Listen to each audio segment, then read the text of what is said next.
Hello, my dear students. Today we are going to discuss a very important topic from the point of view of NEET and JEE and as well as from the board exam, and that is electric flux. Discuss करते हैं क्या होता है electric flux या flux. सबसे पहले बात करते हैं फ्लक्स। क्या होता है फ्लक्स? इसको डिनोट करते हैं फाई से। अगर हम जनरली बात करें फ्लक्स क्या होता है, अगर कोई चीज बंचेस में पाई जाती है, ग्रुप्स में पाई जाती है, समूह में पाई जाती है, तो उसको हम फ्लक्स के नाम से जानते हैं। मींस जैसे आपने सुना होगा कि आपने क्लास 11th में पढ़ाई की होगी फ्लूइड मैकेनिक्स के अंदर स्पीड ऑफ ई फ्लक्स। जब किसी पाइप के एक एंड से क्या निकलता था, वाटर निकलता था फ्लूइड मैकेनिक्स में, तो हम speed of E flux calculate करते थे। ऐसे हम लोग यहां पे कैलकुलेट करेंगे इलेक्ट्रिक फ्लक्स। आगे चल के हम लोग कैलकुलेट करेंगे मैग्नेटिक फ्लक्स। मतलब जब कोई चीज क्या होती है बंचेस में पाई जाती है तो उसे हम क्या बोलते हैं, flux. And today we are going to discuss the flux which is electric flux. Heading लगाते हैं इलेक्ट्रिक फ्लक्स। फाई ई से डिनोट कर लेंगे हम इसे। मैग्नेटिक फ्लक्स होगा तो फाई एम से कर लेंगे। इंपॉर्टेंट चीज इसके बारे में बताना चाहता हूं, ये बहुत ही इंपॉर्टेंट टॉपिक है। इसमें नीट और आईआईटी में काफी क्वेश्चंस आते हैं, बोर्ड में भी काफी क्वेश्चंस आते हैं। तो पहले हम इसको समझते हैं ये क्या है। पहले मैं इसका एक जनरल डेफिनेशन लिख दूं, उसके बाद इसका एक्सप्लेनेशन हम समझेंगे कि क्या है इसका एक्सप्लेनेशन। तो डेफिनेशन में हम लिख सकते हैं the electric flux through a given area। क्या होता है एक्सप्लेन करेंगे। Given area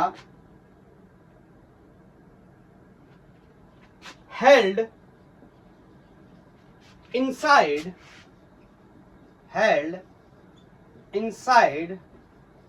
electric field held inside electric field. मतलब कोई ऐसी ज्योमेट्री जिसका कोई अपना एरिया है और उसमें हमने किसमें रखा, उसको हमने किसमें रखा है, इलेक्ट्रिक फील्ड में रखा हुआ है। Is the measure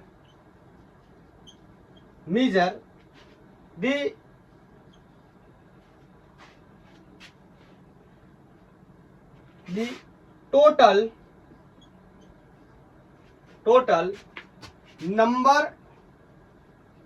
of electric field line passing perpendicularly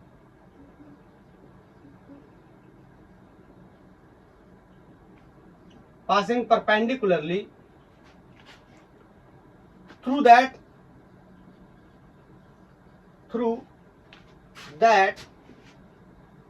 area। Don't think ये बोरिंग लेक्चर है, ऐसा बिल्कुल भी नहीं है। ये इतना इंटरेस्टिंग लेक्चर हो जाएगा कि आप जब इसको एंड करेंगे तो आपके जितने भी प्रॉब्लम्स होंगे regarding to the JEE and NEET, सारे प्रॉब्लम्स का आपको आंसर मिलेगा। लेकिन मैं ऑलवेज ये मान के पढ़ाना शुरू करता हूं कि जो भी स्टूडेंट पढ़ रहा है उसको कुछ नहीं आता, बिल्कुल बेसिक से हम लोग पढ़ते हैं। तो समझते हैं, पहले तो मैंने ये डेफिनेशन लिखा है ना, ये इसके डेफिनेशन का मतलब समझते हैं। अब बोल रहा है कि जब किसी एरिया को इलेक्ट्रिक फील्ड में रखूंगा तो उससे जो फील्ड लाइन पास होंगी perpendicularly through that area are called electric flux. मतलब इस बात का मतलब क्या हुआ, इस बात का मतलब ये हुआ जैसे मान लो ये कोई एक शीट है या पेपर है या कॉपी है, कुछ भी है, तो इसको मैंने जब किसी ऐसी जगह रखा जहां पे इलेक्ट्रिक फील्ड है, एंड एवरीबडी नोज अगर इलेक्ट्रिक फील्ड है तो इलेक्ट्रिक फील्ड लाइन भी होंगी, हम प्रीवियस लेक्चर में डिस्कस कर चुके हैं। अगर इलेक्ट्रिक फील्ड लाइन परपेंडिकुलरली इस एरिया से, इस शीट से पास कर जाए तो वही क्या कहलाता है, फ्लक्स। क्या कहलाता है, फ्लक्स। मतलब जितनी नंबर ऑफ फील्ड लाइन पास करेंगी फ्लक्स उतना ही ज्यादा होगा। अगर इलेक्ट्रिक फील्ड लाइंस की वैल्यू ज्यादा है, जो पास कर रही है परपेंडिकुलरली, तो फ्लक्स भी ज्यादा होगा। अगर इलेक्ट्रिक फील्ड लाइन लेट से पहले केस में 2 पास कर रही है, बाद में 3 पास कर रही है, तो पहले केस में फ्लक्स 2 होगा, बाद में फ्लक्स 3 होगा। क्लियर। एक बात बहुत इंपॉर्टेंट है, electric field passing perpendicularly through that area. मतलब अब ध्यान से सुनना, अब मैं आपको ऐसे बता रहा हूं, जैसे ये मार्कर है, ये मार्कर इलेक्ट्रिक फील्ड लाइन की डायरेक्शन को बता रहा है, और आप एज्यूम करिए कि ऐसे बहुत सारे मार्कर्स इस पेपर से या इस नोटबुक से क्रॉस होके इस साइड जा रहा है, क्रॉस होके इस साइड जा रहा है। मैं इसको यहाँ पे ऐसे बनाने की कोशिश करता हूँ, समझने की कोशिश करना। यहाँ पे ये इस तरीके से इलेक्ट्रिक फील्ड लाइन पास करके जा रही है। इसका 3D व्यू होना बहुत जरूरी है। ये नोटबुक ऐसे समझ नहीं आ रहा है, हमको लग रहा है ऐसे रखा है, एक्चुअली में ऐसे नहीं रखा, ये ऐसे रखा हुआ है, ये बोर्ड पे ऐसे रखा हुआ है, ठीक है। तो इससे जितने इलेक्ट्रिक फील्ड लाइंस पास कर जाएंगे उतना ही क्या बनेगा, फ्लक्स। और इंपॉर्टेंट बात क्या है, परपेंडिकुलरली, मतलब इसका जो एरिया है, इसका जो एरिया है इस शीट का या इस पेपर का जो एरिया है, इससे कैसे पास करने चाहिए इलेक्ट्रिक फील्ड लाइन, परपेंडिकुलरली। और अगर मैं इसको ऐसे रख दूं, लेट्स से इसको मैं ऐसे रख दूं, तो इससे जो फील्ड लाइन निकलेंगी बोलो, वो सारी ऐसे निकल जाएंगी। कोई भी फील्ड लाइन इसको क्रॉस नहीं कर पाएगी, इसको पास नहीं कर पाएगी, समझ गए। तो कोई भी फ्लक्स इस कंडीशन में नहीं बनेगा, यही डेफिनेशन लिखा हुआ है। बोला the electric flux through the given area held inside the electric field is measure the total number of electric field line passing perpendicularly through that area। इस एरिया से जितने फील्ड लाइन परपेंडिकुलरली क्या कर जाएंगे, पास कर जाएंगे, उतना ही क्या बनेगा, फ्लक्स बनेगा। ठीक है सर, ये तो बात हो गई एक जनरल एक्सप्लेनेशन की। मैथमेटिकली हम इसको कैसे कैलकुलेट करेंगे इसके बारे में भी डिस्कस करेंगे, अच्छे नीट और आईआईटी के क्वेश्चंस भी देखेंगे। बोलो, तो मैं आपसे बोलूं, अगर मैंने इसको ऐसे रख दिया, तो यहां से कोई भी फील्ड लाइन इसको क्रॉस करके नहीं जा रही है। कैसे, परपेंडिकुलरली थ्रू द एरिया। बोलो, एरिया से परपेंडिकुलरली क्रॉस करके नहीं जा रही, तो इस कंडीशन में इसका फ्लक्स क्या हो जाएगा, जीरो। क्लियर। अभी तो मैंने दो कंडीशन ली है, एक पहली ऐसी ली है, मतलब जिसका एरिया परपेंडिकुलर है किसके, इलेक्ट्रिक फील्ड लाइंस के, तो बन गया इलेक्ट्रिक फ्लक्स। इसका एरिया पैरेलल है इलेक्ट्रिक फील्ड लाइंस के, तो इसका फ्लक्स कितना हो गया, जीरो। आप कह रहे होंगे एरिया परपेंडिकुलर है, एरिया पैरेलल है, इसके बारे में भी हम लोग बात करेंगे, बिकॉज एरिया वेक्टर क्वांटिटी होती है, तो इसके बारे में भी डिस्कस करेंगे। क्लियर है। तो थोड़ा सा आगे समझने की कोशिश करते हैं। मैंने बनाया, बताओ, तो यहां से इलेक्ट्रिक फील्ड लाइन पास कर गई, तो यहां पे बना होगा क्या, फ्लक्स। बोलो, क्लियर है। अब मैं इसका एक जनरल एक्सप्रेशन आपको लिख करके बताता हूं कि जनरल एक्सप्रेशन क्या होता है, ठीक है। उसके बाद हम इसके बारे में बहुत कुछ डिस्कस करेंगे। जनरल एक्सप्रेशन इलेक्ट्रिक फ्लक्स का कहीं पर भी अगर हमें कैलकुलेट करना होता है, तो that is electric flux, electric field का डॉट, इलेक्ट्रिक फील्ड वेक्टर का dot product with the area vector. Okay, या इलेक्ट्रिक फील्ड, ये ई किसके लिए डिनोट किया गया है, इलेक्ट्रिक फ्लक्स के लिए। एम आ जाएगा तो मैग्नेटिक फ्लक्स होगा। और वेक्टर में सारे लोग ये पढ़ाई कर चुके हैं कि अगर हम इस डॉट प्रोडक्ट को एक्सपेंड करते हैं, अगर हम इस डॉट प्रोडक्ट को एक्सपेंड करते हैं, तो कौन सा कंपोनेंट आता है, कॉस थीटा। क्या है कॉस थीटा, क्यों है कॉस थीटा, सब कुछ सीखेंगे। बस थोड़ी देर आप वेट करो, लगे रहो, देखो बहुत मजा आने वाला है। अब बेसिक तो बताना जरूरी है ना, पहले से तो मैं एक्सप्लेनेशन नहीं दे सकता, स्टिल फॉर्मूला तो बताना पड़ेगा ही, चाहे पहले बताऊं या बाद में बताऊं। तो फॉर्मूला पहले समझ लेते हैं, फिर एक्सप्लेनेशन समझ लेंगे। क्लियर। बोलो, और उन कुछ लोगों को ये पता भी है, बताओ मैं पूछूं ये कैसी क्वांटिटी, तो आप कहोगे ये स्केलर क्वांटिटी है, स्केलर क्वांटिटी। कुछ लोग को रीजन पता, कुछ लोग को नहीं पता, उनको मैं बता देता हूं कि ये स्केलर क्वांटिटी क्यों है। हम लोगों ने वेक्टर में ये डिस्कस किया हुआ है कि दो वेक्टर्स का जो डॉट प्रोडक्ट होता है, उसका जो रिजल्टेंट होता है, वो कैसी क्वांटिटी होता है, स्केलर क्वांटिटी होता है। बताओ, इलेक्ट्रिक फील्ड कैसी क्वांटिटी है, वेक्टर क्वांटिटी है। और एरिया कैसी क्वांटिटी है, vector quantity. Area sir vector quantity होती है, यस, एरिया वेक्टर क्वांटिटी होती है। मैं आपको आज इसके बारे में काफी एक्सप्लेन भी करके बताऊंगा, लेकिन तब तक के लिए आप ये मान लो, क्योंकि इसके ऊपर क्या लगा हुआ है, वेक्टर लगा हुआ है, तो ये कैसी क्वांटिटी है, वेक्टर क्वांटिटी है। ये भी कैसी क्वांटिटी है, वेक्टर क्वांटिटी है। दोनों का डॉट प्रोडक्ट करेंगे तो इसका जो रिजल्टेंट आएगा, ऑफ कोर्स वो क्या होगा, स्केलर क्वांटिटी होगी। क्लियर। एरिया कैसे वेक्टर है, जिन लोगों ने क्लास 11th में वेक्टर की पढ़ाई करी, उनको तो मैंने एक्सप्लेनेशन में करके बताया कि एरिया कैसे वेक्टर है। जिनको नहीं पता उनको भी बताऊंगा, वेट करो। तो बताओ, अगर इसके बारे में देखें हम, इसका यूनिट देखें, बताओ इसका यूनिट देखने की कोशिश करें तो बोलो इलेक्ट्रिक फील्ड का यूनिट न्यूटन पर कूलम, इसका यूनिट मीटर स्क्वायर, तो बोलो Newton metre square per coulomb.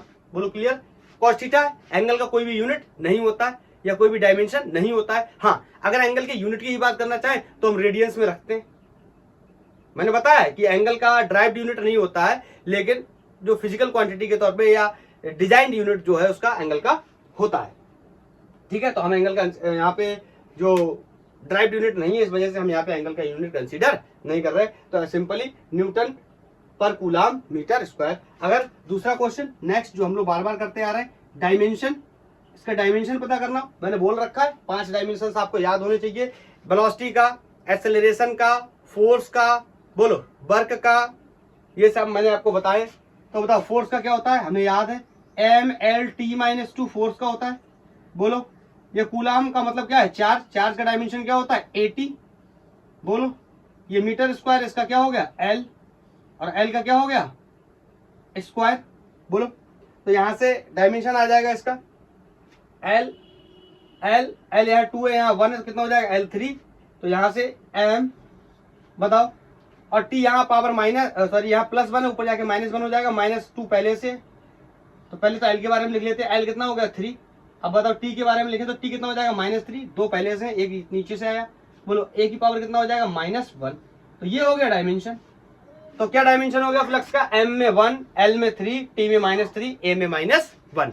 बोलो क्लियर। ये छोटी छोटी बातें 2-4 हम लोग कर लेते हैं कि क्या होता है यूनिट, क्या होता है डायमेंशन, कैसी क्वांटिटी है, ये जनरली हम लोग बात करते हैं। और आपको पता भी है जिन लोगों ने वेक्टर की पढ़ाई करी है, तो दो वेक्टर क्वांटिटीज का डॉट प्रोडक्ट हमेशा क्या होता है, एक स्केलर प्रोडक्ट होता है। क्लियर। तो ये इसके बारे में हमने बात कर ली। अब हम देखने चल रहे हैं कि एक्चुअली में ये है क्या, इसका फील करते हैं कि इलेक्ट्रिक फ्लक्स निकाल तो रहे हैं हम। ये फॉर्मूला तो हमने पता कर लिया, मैं फॉर्मूले को साइड में लिख लेता हूं ताकि इसका एक्सप्लेनेशन हम समझ पाए कि इसका मतलब क्या है। EA cos थीटा, ये तो हो गया इसका जनरल एक्सप्रेशन। अब समझते हैं, मेरी बात को ध्यान से सुनना।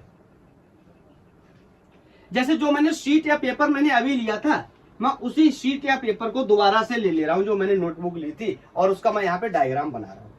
मैं आपसे बोलूं कि यहाँ पे इलेक्ट्रिक फील्ड लाइंस पास कर रही थी, बोलो इलेक्ट्रिक फील्ड लाइंस इस नोटबुक से इस तरीके से पास करके जा रही थी। मैं फ्लक्स निकाल रहा था, सिंपली फ्लक्स क्या हो गया, E vector dot A vector. बोलो बोलो। और अब मैं आपसे बोलूं कि इस इलेक्ट्रिक फील्ड को सिंपली पास करके जा रहा था। अब सुनना, यह फील्ड ऐसे पास करके जा रहा था, इसमें से इस तरीके से पास करके जा रहा था। बोलो ये इलेक्ट्रिक फील्ड लाइन ऐसे पास कर रही थी, यहाँ पे क्या बन रहा था, फ्लक्स। अब मैं आपसे बोलूं, या तो ये ऐसा टिल्ड हो गया, ध्यान से सुनना, मतलब देखो यहाँ बोर्ड पे बनाऊंगा समझ नहीं आएगा, क्योंकि बोर्ड पे मैं कैसे भी बना लूंगा, ऐसा तिरछा नहीं बना पाऊंगा, समझ रहे हो ना। तो इसलिए यहाँ पे समझो, यहाँ पे मैं बनाता हूँ तब आपको क्लियर समझ आएगा। अगर मैंने इसको ऐसे कर दिया तो बताओ यहाँ से फील्ड जा रही, या इसको ऐसे कर दिया, मतलब ऐसा स्टैंडर्ड नहीं है और ऐसा नहीं है, कोई एक जनरल रिलेशन है, इस तरीके से टिल्ड है। या आप मान लो कि इलेक्ट्रिक फील्ड, इसको मैंने ऐसे रखा और फील्ड लाइन को मैं इस तरीके से टिल्ड कर रहा हूँ। बोलो इस तरीके से आ रही है फील्ड लाइन। समझना मेरी बात को ध्यान से, मैं क्या बताने की कोशिश कर रहा हूँ। मतलब ये जो नेक्स्ट पिक्चर में इसको मैंने इस तरीके से बनाया, मतलब ये कोई एंगल क्या है, ये टिल्ड है। बोलो तो इसका एरिया कहां होगा, सबसे पहले मैंने आपको बताया हुआ अभी है, जिन लोग को नहीं पता बताता हूं। बताओ एरिया क्या होता है, लेंथ इनटू ब्रेथ, ये एरिया होता है। और कैसे निकालते हैं, क्रॉस प्रोडक्ट के नियम से, थोड़ा सा बताता हूं उसके बारे में। तो बताओ क्रॉस प्रोडक्ट के लॉ से निकालते हैं। तो जैसे लेंथ से कोई ये, इसका मान लो लेंथ क्या है L है, इसका ब्रेथ क्या है मान लो B है, तो ये L वेक्टर हो गया या B वेक्टर हो गया। तो इसका एरिया वेक्टर क्या हो जाएगा, L vector cross B vector. और एरिया कैसी क्वांटिटी होती है, एक वेक्टर क्वांटिटी होती है। आपने वेक्टर में ये पढ़ा हुआ है और नहीं पढ़ा है तो यहां समझ लेते हैं कि जो एरिया वेक्टर है ये परपेंडिकुलर होता है L वेक्टर के साथ, और जो एरिया वेक्टर है ये परपेंडिकुलर होता है B वेक्टर के साथ। ये एरिया ही नहीं, ये सिंपल अगर मैं आपको ऐसे बताऊं कि A vector is equal to B vector cross C vector है, कोई जनरल वेक्टर मैंने ले लिए, तो इसका मतलब ये होता है कि ये जो बी वेक्टर है ना, ये ए वेक्टर के भी क्या है परपेंडिकुलर, मतलब ए क्या है perpendicular to the B and A is perpendicular to the C. शायद अब बात कुछ कुछ लोगों को समझ आने लगी होगी। मतलब क्रॉस प्रोडक्ट का जो रिजल्ट होता है वो दोनों इंडिविजुअल वेक्टर्स के कैसे होता है परपेंडिकुलर। तो बताओ यहाँ पे एरिया क्या है, रिजल्टेंट है किसका, क्रॉस प्रोडक्ट का, किसका, लेंथ का और ब्रेथ का। तो length vector into breadth vector, तो ये क्या आ गया एरिया वेक्टर, क्योंकि सिंपली हम जानते हैं कि एरिया क्या होता है लंबाई गुणा चौड़ाई, ये तो सबने पढ़ा है। लेंथ इनटू ब्रेथ क्या होता है एरिया होता है, लेकिन एरिया वेक्टर होता है। तो वेक्टर में अगर हमें लिखना होगा तो क्या लिखेंगे, लेंथ का वेक्टर ब्रेथ का वेक्टर। तो जब वेक्टर वेक्टर को क्या करेंगे मल्टीप्लाई करेंगे, कौन सा प्रोडक्ट है ये क्रॉस प्रोडक्ट है, तो आपको पता जो आने वाला रिजल्टेंट होगा ये भी क्या होगा एक वेक्टर होगा। और अगर ये होगा एक वेक्टर तो इसके अंदर होगी क्या, इसके अंदर होगी क्या, इसके अंदर होगी क्या मैग्नीट्यूड और इसके अंदर होगी क्या डायरेक्शन। कैसे निकालते हैं अभी सीखेंगे, लेकिन उससे पहले मैं आपको बता दूं कि जो क्रॉस प्रोडक्ट का जो रिजल्ट आता है जो वेक्टर होता है वो ईदर वेक्टर के परपेंडिकुलर होता है। जैसे मान लो यहाँ बी वेक्टर है यहाँ सी वेक्टर है, और बी और सी का हमने क्या किया क्रॉस प्रोडक्ट किया और आंसर क्या है ए वेक्टर आया। बोलो आंसर क्या है ए वेक्टर आया। तो जो ए वेक्टर है ये बी के भी परपेंडिकुलर होगा, मैंने ये बात लिखी है, और ये ए वेक्टर जो है ये सी के भी क्या होगा परपेंडिकुलर। बस मैं यही बात लिखना चाह रहा था, इसलिए मैंने आपको यहाँ डायरेक्ट बताया ताकि आप समझ पाओ, और नहीं समझ पाओ तो मैं एक्सप्लेनेशन में बता रहा हूँ। ये बैक इस एरिया में कुछ खास ऐसा स्पेशल नहीं है कि ये इसके परपेंडिकुलर हो गया, ये जनरली प्रॉपर्टी एक जनरल प्रॉपर्टी है किसकी क्रॉस प्रोडक्ट की, कि क्रॉस प्रोडक्ट का रिजल्टेंट दोनों के ही क्या होता है परपेंडिकुलर। आई थिंक अब ये बात क्लियर होगी। बोलो अब मुझसे कहा जाए कि इसका बताओ, आपको पता है कि हमेशा जो वेक्टर क्वांटिटी होती है उसके पास दो चीजें होती हैं, एक क्या होता है मैग्नीट्यूड और एक क्या होता है डायरेक्शन। तो इसका मैग्नीट्यूड निकालना हमारे लिए बहुत आसान है, लेंथ इनटू ब्रेथ कर देंगे। ध्यान से देखो मैंने क्या करा, वेक्टर हटा दिए, लंबाई गुणा चौड़ाई, मान लो ये 2 सेंटीमीटर ये 2 सेंटीमीटर, तो 2 सेंटीमीटर इंटू 2 सेंटीमीटर आंसर हो जाएगा 4 सेंटीमीटर स्क्वायर। लेकिन हमें क्या चाहिए होगा डायरेक्शन, हमें क्या चाहिए होगा डायरेक्शन। तो वेक्टर का मैग्नीट्यूड तो मैंने ऐसे निकाल लिया, और डायरेक्शन के लिए मैं आपको एक बात बताता हूं। मैंने आपको 11th में एक्सियल वेक्टर्स के बारे में बताया था, मैंने कहा ये रोटेशन मैकेनिक्स में काम आते हैं। ऐसे वेक्टर्स होते हैं जिनका रिजल्टेंट दोनों वेक्टर्स के परपेंडिकुलर होता है, कुछ कहा दोनों वेक्टर्स के परपेंडिकुलर होता है, और इसकी डायरेक्शन इस वेक्टर की ही डायरेक्शन नहीं किसी भी वेक्टर की डायरेक्शन किससे निकालते थे, राइट हैंड थंब रूल से। तो मैं मुद्दे की आपको एक बात बताता हूं, ध्यान से सुनना। जैसे ये मेरे पास एक क्या है पेपर है, बुक है या शीट है, इसका मुझे एरिया निकालना है। तो सिंपल एरिया आप बचपन से कैसे निकालते चले आ रहे हो, लेंथ इनटू ब्रेथ। तो ये आ गया एरिया, और ये हो गया एरिया का मैग्नीट्यूड। बट आज मैंने आपको ये बात बताई एरिया वेक्टर क्वांटिटी होती है। उन लोगों को पहले से पता है जो 11th में वेक्टर पढ़ चुके हैं कि एरिया वेक्टर क्वांटिटी होती है, लेकिन जिन लोगों को आज पता चला एरिया एक वेक्टर क्वांटिटी तो उसका डायरेक्शन भी होगा। तो कैसे निकालेंगे, राइट हैंड थंब रूल से निकालेंगे, राइट हैंड थंब रूल से निकालेंगे। राइट हैंड थंब रूल क्या कहता है, मैंने प्रीवियस लेक्चर्स में भी आपको बताया हुआ है, आज मैं फिर से बताता हूं। सिंपली आपको क्या करना है, राइट हैंड थंब रूल का मतलब ये होता है जैसे L vector cross B vector, तो जो वेक्टर पहला दे रखा है उसकी तरफ उंगलियां आपको रखनी है। जैसे मान लिया मैंने ये एल है, ये लेंथ है, और ये मैंने मान लिया क्या ब्रेथ है। ओके, तो उंगलियां पहले वाले की तरफ रखनी है, दूसरे वाले की तरफ क्या करनी है घुमानी है, अंगूठे को फ्री करना है। जो डायरेक्शन होगा किसका अंगूठे का, वही डायरेक्शन होगा किसका रिजल्टेंट का। और ये बात हम पहले डिस्कस कर चुके हैं कि रिजल्टेंट लेंथ के भी परपेंडिकुलर होगा और रिजल्टेंट ब्रेथ के भी परपेंडिकुलर होगा। इसका मतलब एरिया वेक्टर इन दोनों के ही क्या होगा परपेंडिकुलर, और दिख भी रहा है। बताओ इसके अलावा रखा, अगर आपको ऐसे चाहूं तो ऐसे समझ, तो ऐसे भी बता देता हूं कि मान लो ये क्या है लेंथ है, और ये क्या है, ये मान लो लेंथ का वेक्टर है, ये क्या है ब्रेथ का वेक्टर, इन दोनों के बीच में एंगल क्या है थीटा। तो आप कहोगे कैसे निकालेंगे ए, कैसे निकालेंगे ए, तो मैं कहूंगा क्या L vector cross B vector, मतलब एल की तरफ उंगलियों को रखना है, ऐसे घुमाना है बी की तरफ, अंगूठे को फ्री करना है। बोलो कहाँ आ रहा है डायरेक्शन परपेंडिकुलर आउटवर्ड, कहाँ आ रहा है डायरेक्शन परपेंडिकुलर आउटवर्ड, और इन दोनों का जो रिजल्टेंट है वो कौन है एरिया। तो मतलब एरिया का डायरेक्शन कहाँ आ रहा है परपेंडिकुलर आउटवर्ड। अब देखो इस बात को यहाँ बोर्ड पे तो ऐसे नहीं बना पाऊंगा, तो मैं यहाँ पे बना दे रहा हूँ कि ये आ गया डायरेक्शन परपेंडिकुलर आउटवर्ड। बोलो एरिया वेक्टर का मैग्नीट्यूड कितना हो गया, ये हो गया, डायरेक्शन कहाँ हो गया, ये हो गया। वेक्टर क्वांटिटी के बारे में पता चल गया। एक बात और समझ सकते, अगर मुझसे ये ना कह के ये कहा जाए कि ब्रेथ इनटू लेंथ कर दूं, एरिया है ब्रेथ इनटू लेंथ कर दूं, बताओ तो बताओ अगर मैं ब्रेथ को पहले लूंगा, लेंथ को बाद में लूंगा, तो उंगलियां किसकी तरफ रखूंगा? ब्रेथ की तरफ, बोलो। और घुमाऊंगा किसकी तरफ? लेंथ की तरफ, बोलो। ऐसे कर्ल करूंगा, उंगलियों को कर्ल करूंगा, घुमाऊंगा किसकी तरफ? लेंथ की तरफ। अंगूठे को फ्री करूंगा, डायरेक्शन कहां आ गया? बोलो, डायरेक्शन कहां आ गया? अंदर की तरफ, अंदर की तरफ। अभी भी तुम देखोगे तो एरिया वेक्टर क्या है? इस एल के और इस बी के क्या है? परपेंडिकुलर है। यही तो मैं आपको बार बार बताने की कोशिश कर रहा हूं। अब यहां से प्रैक्टिकल पे समझते हैं, आपको बिल्कुल क्लियर हो जाएगा। ये इसका लेंथ है, ये इसका ब्रेथ है। तो उंगलियां रखी मैंने लेंथ की तरफ, घुमाई किसकी तरफ? ब्रेथ की तरफ। तो बताओ डायरेक्शन कहां आया? परपेंडिकुलर, परपेंडिकुलर, परपेंडिकुलर, आउटवर्ड, बोलो ऊपर की तरफ आया। और ये वाला केस करना होगा कहां? ये वाला ब्रेथ से लेंथ की तरफ घुमाना। तो बताओ ये ब्रेथ है, ये लेंथ है, तो उंगलियां रखनी इसकी तरफ है और घुमानी इसकी तरफ है, अंगूठे को फ्री करना है। तो डायरेक्शन कहां आया? परपेंडिकुलर, परपेंडिकुलर, परपेंडिकुलर, इनवर्ड, बोलो, परपेंडिकुलर, इनवर्ड।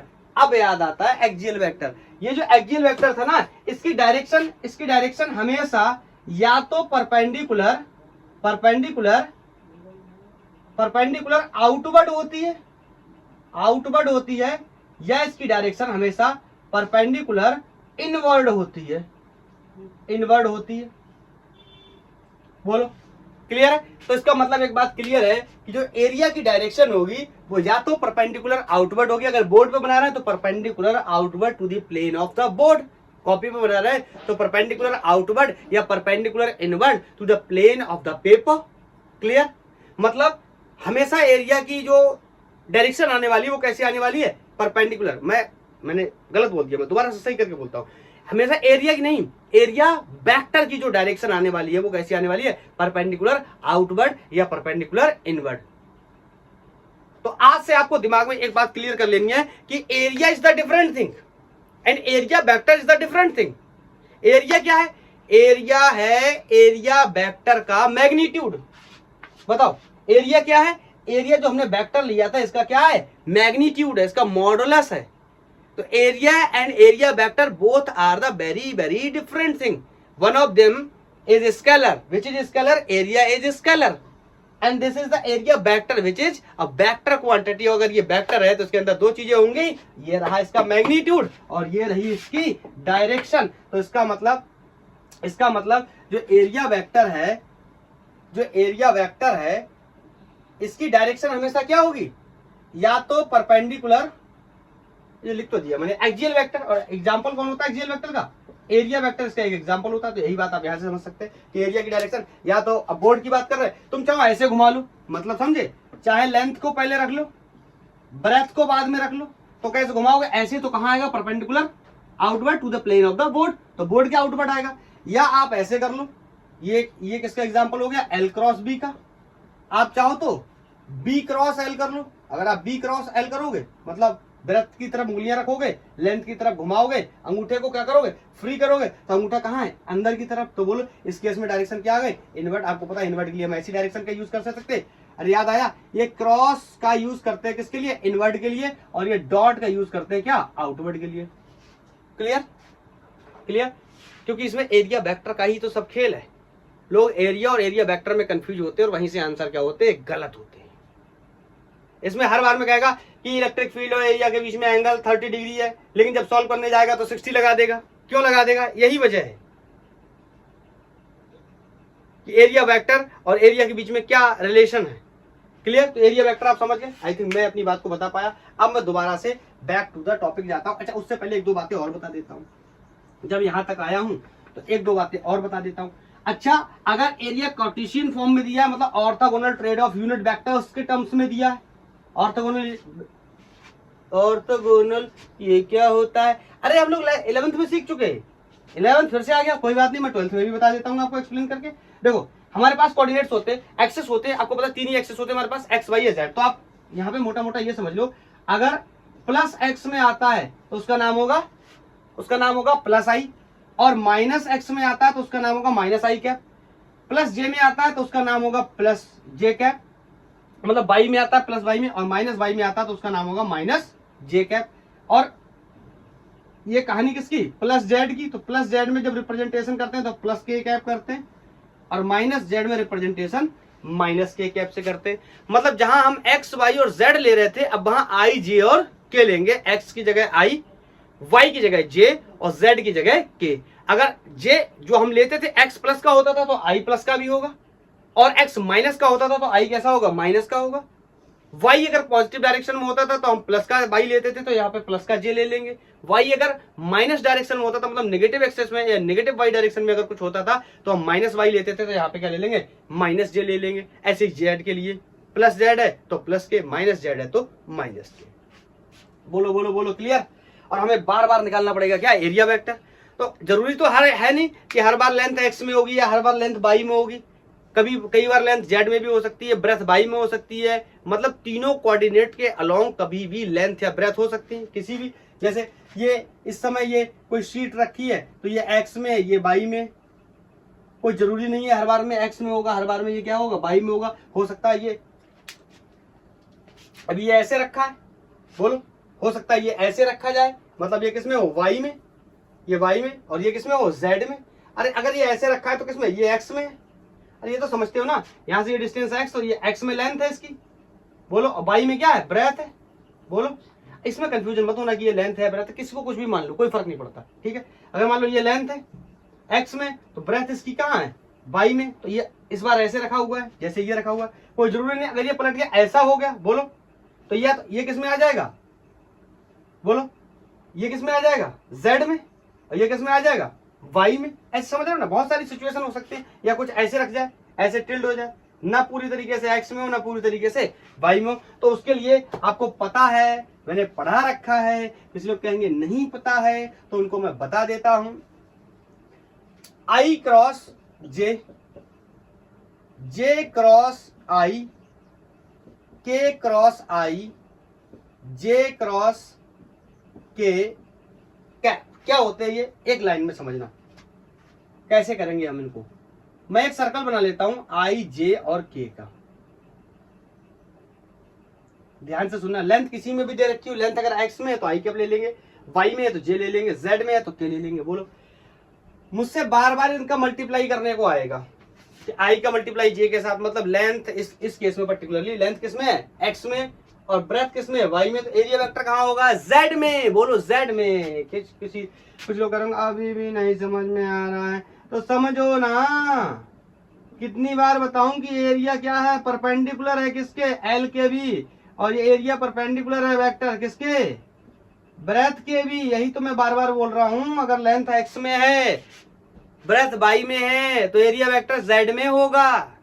लेंथ अगर z में है, ब्रेथ अगर y में है, तो एरिया वेक्टर x में होगा, क्योंकि आपको पता है x, y और z तीनों एक दूसरे के कैसे होते हैं, म्यूचुअली परपेंडिकुलर होते हैं। और हमारे केस में जो रिजल्टेंट है ये भी इन दोनों के म्यूचुअली क्या है, परपेंडिकुलर है। सच्चाई तो ये तीनों एक दूसरे के क्या है, परपेंडिकुलर। तो जब दो में दिया है तो तीसरे में आंसर आएगा, मतलब x और y में दिया तो z में आंसर आएगा, y और z में दिया तो x में आंसर आएगा, x और z में दिया तो रिजल्टेंट किस में आएगा, y में आएगा। वही मैं बताने की कोशिश कर रहा हूं।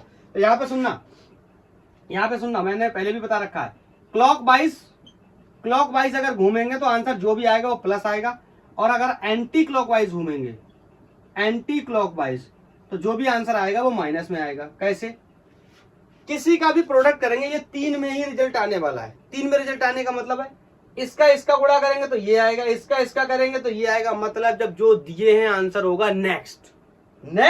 हाँ, कैसे, अगर आई और जे का किया तो आंसर होगा के, या तो प्लस के या माइनस के। बोलो, जे और के का किया गया तो आंसर होगा आई, या तो प्लस आई या फिर माइनस आई। इसीलिए मैं बोल रहा हूं जिन दो का क्रॉस प्रोडक्ट किया जाएगा answer will be next in the orthogonal trade off unit vector. Answer will be next, या तो प्लस या माइनस। हाँ, कब प्लस, अगर रोटेशन हम घूम रहे हैं क्लॉकवाइज तो प्लस, अगर हम घूम रहे हैं एंटी क्लॉकवाइज तो माइनस। ये मैंने कोई 2-3 एग्जांपल ऐसे ले रखे हैं, यहां से हम इसको क्या कर लेंगे, सॉर्ट आउट कर लेंगे। बताओ, आई क्रॉस जे हम कैसे घूम रहे हैं, क्लॉकवाइज। अरे घड़ी की डायरेक्शन में क्लॉकवाइज घूम रहे हैं तो आंसर क्या आएगा, के, और के कैप कैसा आएगा, प्लस का। क्लियर। ये क्या है, जे क्रॉस आई, तो ये क्या है जे, ये क्या है आई, तो बताओ कैसे घूम रहा है, एंटी क्लॉकवाइज। तो आंसर क्या आने वाला है, जे क्रॉस आई का नेक्स्ट मतलब कौन है, के। और बोलो के कैप प्लस का या माइनस का, बोलो एंटी क्लॉकवाइज घूम रहे हैं तो माइनस का। अरे एग्जांपल के तौर पे आपको बता रहा हूँ, ये बहुत काम आएगा। वेक्टर के प्रोडक्ट दे रखे होंगे, फिर आप कर नहीं पाएंगे तो आंसर गलत हो जाएगा। क्लियर है। डॉट प्रोडक्ट अलग होता है, क्रॉस प्रोडक्ट अलग होता है, ये पता होना चाहिए। क्लियर। अगर के का आई के साथ किया तो बताओ ये के है और ये आई है, तो आंसर क्या होगा, जे। तो पहले तो लिख लेता हूं जे कैप। अब बताओ प्लस का या माइनस का, ये मुझे चेक करना है। तो ऐसे घूमता हूं, ये क्या है क्लॉकवाइज, तो आंसर कैसे आ जाएगा प्लस।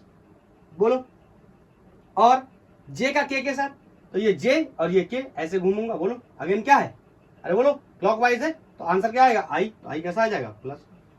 समझे? थोड़ा सा और बता देता हूं, ये क्रॉस प्रोडक्ट की कहानी होगी, डॉट प्रोडक्ट की भी बता देता हूं, क्योंकि मुझे इसकी भी जरूरत पड़ने वाली है, मैं फ्लक्स निकालूंगा।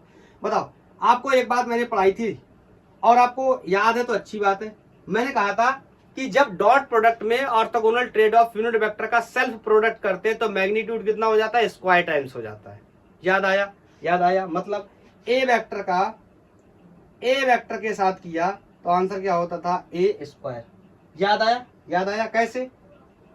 ये ए वेक्टर है और ये भी ए वेक्टर है, तो बताओ इनका प्रोडक्ट कैसे करते थे, इसका एक्सप्लेनेशन बता रहा हूं। तो A vector dot A vector का मतलब क्या होता था, modulus of A modulus of B, और इन दोनों के बीच में एंगल थीटा। यही तो होता था ना, A vector dot B vector बराबर A modulus of A modulus of B into cos theta. यही तो होता था। अब बताओ कॉस थीटा इन दोनों के केस में कितना हो जाएगा, जीरो, क्योंकि दोनों एक दूसरे के क्या है, पैरेलल है, एक ही डायरेक्शन में। तो यहाँ कॉस थीटा कितना हो गया, जीरो, और कॉस जीरो की वैल्यू कितनी होती है, 1। कॉस जीरो की वैल्यू कितनी होती है, 1। इसका मतलब ये हट गया। बताओ ये मैग्नीट्यूड ए है, ये ए है, तो दैट्स व्हाई मैंने क्या लिखा हुआ है, ए स्क्वायर। आई थिंक मैं अपनी बात बता पाया। बोलो, अगर ये orthogonal trade off unit vector के टर्म्स में होता, मतलब आई वेक्टर आई कैप, तो ये कितना हो जाता, आई कैप का स्क्वायर। और आपको पता है आई कैप कैसा वेक्टर है, यूनिट वेक्टर है। कितना बताऊं, प्रॉब्लम तो यही है, कितना बताऊं, हर चीज तो यहां बतानी पड़ जाती है। यूनिट वेक्टर का जो मैग्नीट्यूड होता है जो, वो हमेशा क्या होता है, 1 होता है। तो बताओ इसका मैग्नीट्यूड इसीलिए मैंने क्या लिख दिया, 1। मतलब किसी का भी सेल्फ करेंगे, जैसे जे का जे के साथ करेंगे तो भी कितना हो जाएगा, जे स्क्वायर, और वैल्यू कितनी होगी, 1। ऐसे के का के साथ करेंगे, डॉट प्रोडक्ट की बात कर रहा हूँ, ध्यान से सुनना, तो आंसर कितना हो जाएगा, 1। और किसी और दूसरे के साथ करेंगे, मतलब जैसे आई का जे के साथ करने चले गए, तो बताओ अगर इसको कैसे लिखेंगे, तो modulus of I modulus of J into cos theta. समझते हैं ये क्या है, आई, और ये क्या होता है, जे। बोलो जे वाई में होता है, तो इन दोनों के बीच में एंगल कितना है, 90। बताओ यहाँ कॉस थीटा रखने जाएंगे तो कितना रखेंगे, 90, और कॉस 90 की वैल्यू कितनी होती है, 0, सबको पता है। तो इसलिए एक लाइन में बता रहा हूं, जब किसी और के साथ करेंगे तो आंसर क्या हो जाएगा, 0। सेल्फ करेंगे ऑर्थोगोनल ट्रेड का, आंसर विल बी 1, क्योंकि स्क्वायर टाइम्स हो जाएगा, इसकी वैल्यू कितनी जाएगी, 1। किसी और के साथ करेंगे, आई के जे के साथ, या आई का के साथ, या जे का के साथ, तो आंसर क्या हो जाएगा, 0। ये सारी बातें मैंने आपको क्लियर करके बता दी। मैं लेक्चर की लेंथ चेक कर लूं पहले तो, 32 मिनट के अप्रॉक्स हो गया। बोलो, ये चीजें बताना जरूरी थी ये एरिया वेक्टर के टर्म्स में, वरना हम बार बार क्वेश्चंस में यहाँ एंगल लगाते रहेंगे, हमारा आंसर 0 बोल रहा हूँ, हमारा आंसर गलत आता रहेगा। कई बार हम कुछ निकालेंगे, वो कुछ आ जाएगा, कई बार सही आ जाएगा, कई बार गलत आ जाएगा, हमें समझ ही नहीं आएगा कब सही आ रहा है कब गलत आ रहा है। ये तो मैंने आपको एरिया वेक्टर का एक्सप्लेनेशन बताया। अब इसकी फील्ड समझते, ये है क्या, ध्यान से सुनना। जैसे लेट्स से ये इलेक्ट्रिक फील्ड है, ये इलेक्ट्रिक फील्ड बना हुआ है, और इसमें मैंने कोई एक ये इस तरीके से पेपर रख दिया। अब ध्यान से समझना, मुझे यहाँ बार बार एक्सप्लेनेशन में यही तो यह प्रॉब्लम है। इस बोर्ड के ऊपर ये ऐसे रखा हुआ है, या ऐसे समझ लो ऐसे रखा हुआ है, या ऐसे रखा हुआ, कैसे भी समझ लो, ऐसे रखा है। लेट्स से यहाँ से फील्ड लाइन ऐसे जा रही है, बताओ, तो ये ऐसे टिल्डेड है। अगर ये ऐसे होता तो इसका जो एरिया वेक्टर है वो इलेक्ट्रिक फील्ड के क्या हो गया होता, पैरेलल। अभी तो हम देख के आए थे कि total number of field line passing या crossing through a area perpendicularly. हाँ, फिर से पढ़ो, यही मैं बोल रहा हूं, फिर से पढ़ो। एरिया के कैसा होना चाहिए, परपेंडिकुलर, तभी बनेगा क्या, फ्लक्स। तभी क्या बनेगा, बताता हूं पूरी बात, तभी क्या बनेगा, फ्लक्स। और एरिया वेक्टर के कैसा होना चाहिए, पैरेलल, तभी बनेगा क्या, फ्लक्स। अगर एरिया वेक्टर परपेंडिकुलर हो गया तो फ्लक्स नहीं बनेगा, एरिया अगर पैरेलल हो गया तो भी फ्लक्स नहीं बनेगा। कैसे, अब समझना। बताओ, ये रखा है, ऐसे रखा है, इसका एरिया वेक्टर कहां होगा, बोलो। हम क्या करते थे, लेंथ इनटू ब्रेड्थ, तो इसका एरिया वेक्टर क्या होता था, परपेंडिकुलर आउटवर्ड आता था, ऐसे आता था, बोलो परपेंडिकुलर आउटवर्ड। तो ये हो गया इस कंडीशन में एरिया वेक्टर, बोलो हो गया। और यही है डायरेक्शन किसका, इलेक्ट्रिक फील्ड का। तो क्या निकालेंगे, flux will be E A cos theta, जिसको नहीं पता बता दे रहा हूं, थीटा क्या होता है, angle between electric field vector and area vector. ध्यान रखना यहाँ इलेक्ट्रिक फील्ड वेक्टर और एरिया मत लिख देना, नहीं तो गलत हो जाएगा। एरिया वेक्टर के साथ में मुझे एंगल लेना है। तो बताओ इस कंडीशन में इलेक्ट्रिक फील्ड और एरिया वेक्टर दोनों में एंगल कितना है, 0 डिग्री का। इसका मतलब कॉस 0 की वैल्यू कितनी होती है, आपको पता है 1, तो फ्लक्स कितना आ गया, EA। बोल भाई क्लियर, बोल भाई क्लियर। अब सुनना, अगर मैं इसको ऐसे रख दूं और फील्ड लाइन स्टिल ऐसे ही है, यही डायरेक्शन बना हुआ है किसका, इलेक्ट्रिक फील्ड लाइंस का, यही डायरेक्शन बना हुआ है। बोलो यही डायरेक्शन बना हुआ है इलेक्ट्रिक फील्ड लाइन का। क्लियर, इलेक्ट्रिक फील्ड लाइंस तो ऐसे ही जा रहे हैं। तो इस केस में मैंने जो शुरू किया था, इस केस में मैंने आपको बताया था क्या फ्लक्स कितना होगा, 0 बोल के बताया था। क्यों क्यों क्यों, क्योंकि मैंने कहा था एक भी फील्ड लाइन इसमें क्या कर रही है, पास नहीं कर पा रही है एरिया के परपेंडिकुलरली, एरिया के परपेंडिकुलरली पास नहीं कर पा रही है, इसलिए फील्ड फ्लक्स की वैल्यू क्या हो गई, 0। टेक्निकल टर्म्स में अगर समझने की कोशिश करें तो फ्लक्स क्या है एक्चुअल में, जितनी फील्ड लाइन पास कर जाएंगी इससे परपेंडिकुलरली वही क्या है, फ्लक्स है। लेकिन फील्ड लाइन तो ऐसे आ रही है और ये ऐसे रखा हुआ, तो इसका मतलब है कोई भी फील्ड लाइन पास नहीं कर पा रही। तो मैथमेटिकली इसको कैसे समझेंगे बताओ। अब इसका एरिया वेक्टर समझो, एरिया वेक्टर क्या होता है, length into breadth perpendicular outward, और फील्ड की डायरेक्शन क्या है, राइट साइड में। तो समझना ये हो गई इलेक्ट्रिक फील्ड की डायरेक्शन, बोलो ये हो गई इलेक्ट्रिक फील्ड की डायरेक्शन, और ये हो गई क्या, एरिया वेक्टर की डायरेक्शन।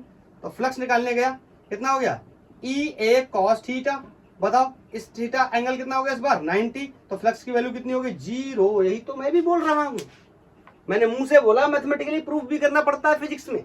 बोलो तो ये हो गई लेंथ, ये हो गई ब्रेथ। तो लेंथ इंटू ब्रेथ का प्रोडक्ट क्या होता है, length vector into breadth vector का प्रोडक्ट क्या होता है, एरिया वेक्टर। तो बताओ ये आ गया इसका क्या, एरिया वेक्टर। और फील्ड इलेक्ट्रिक फील्ड वेक्टर और एरिया वेक्टर के बीच में एंगल कितना है, एंगल कितना है, 90 डिग्री। एंगल कितना है, 90 डिग्री। और आंसर क्या आ गया, 0। कुछ समझ आया। और एरिया के साथ एंगल कितना है, देखो ये है एरिया, सिंपली ये है इसका एरिया, ये है इसका एरिया। यहां से फील्ड लाइन निकल गई, तो बताओ एरिया के साथ एंगल कितना है, 0 डिग्री। अरे तभी तो फ्लक्स नहीं बन रहा है, जब एरिया, दोनों चीजों को मिक्स मत करना। ये एरिया वेक्टर है, एरिया क्या है, सिंपली ये एरिया। तो तब फील्ड लाइन का एरिया के साथ एंगल कितना है, 0 डिग्री, तभी तो कट नहीं कर पा रही हैं। इसीलिए जो फ्लक्स का डेफिनेशन पढ़ा था मैंने, वो क्या पढ़ा था, total number of field line passing और crossing through the area perpendicularly. Area के कैसा होना चाहिए, परपेंडिकुलर, एरिया वेक्टर के नहीं, एरिया के कैसा होना चाहिए, परपेंडिकुलरली। अब मैं पूछूं एरिया वेक्टर के कैसा होना चाहिए, तो पैरेलली। देखो देखो देखो, यहाँ area vector electric field line दोनों एक ही डायरेक्शन में है, दोनों एक दूसरे के पैरेलल है, तभी तो फ्लक्स क्या आया, मैक्सिमम। और यहाँ देखो area vector, area vector, area vector और इलेक्ट्रिक फील्ड लाइन एक दूसरे के क्या होगा, परपेंडिकुलर, तभी तो फ्लक्स क्या आ गया, 0। इसका मतलब आप एक लाइन में बता दो सर कि फ्लक्स कब 0 होगा और कब फ्लक्स मैक्सिमम होगा या कब फ्लक्स बनेगा। अगर एरिया